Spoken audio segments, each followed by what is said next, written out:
नमस्कार मंडळी. चला तर मग आज घरच्या घरी मस्त अशी हेअरस्टाईल करूया. पार्लरमध्ये जाण्याची गरज नाही आणि पार्लरवालीला पण बोलवायची गरज नाही आणि पैसे पण घालवायचे नाही. मग काय मस्त असा भांग पाडून घेतला, केस विंचरून घेतले आणि माझा हा दररोजचाच असा भांग असतो बरं का.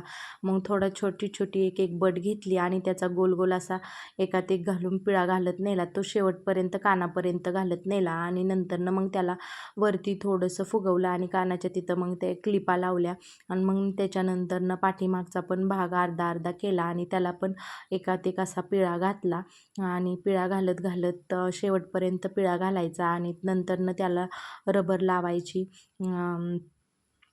रबर लावायची. एकदम सिंपल आणि सोपी हेअरस्टाईल आहे बरं का. तुम्ही केव्हाही करू शकता. लग्नाला जरी केली तरी पण छान वाटते ना. अशी घरी काही कार्यक्रम असेल तरी केली तरी पण छान वाटते.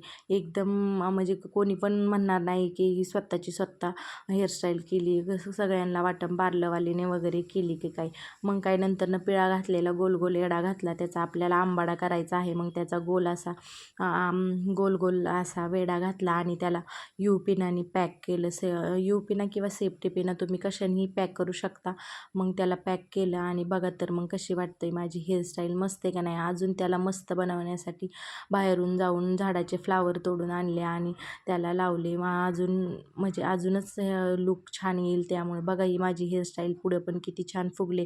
तुम्हाला जर वाटत असेल तर चपटा आहे तर थोडंसं वरती ओढायचं. एकदम मस्त होते बघा. पाठीमागं पण किती छान झाले हेअरस्टाईल. तुम्हाला व्हिडिओ आवडल्यास लाईक शेअर करा. चला तर मग बाय बाय.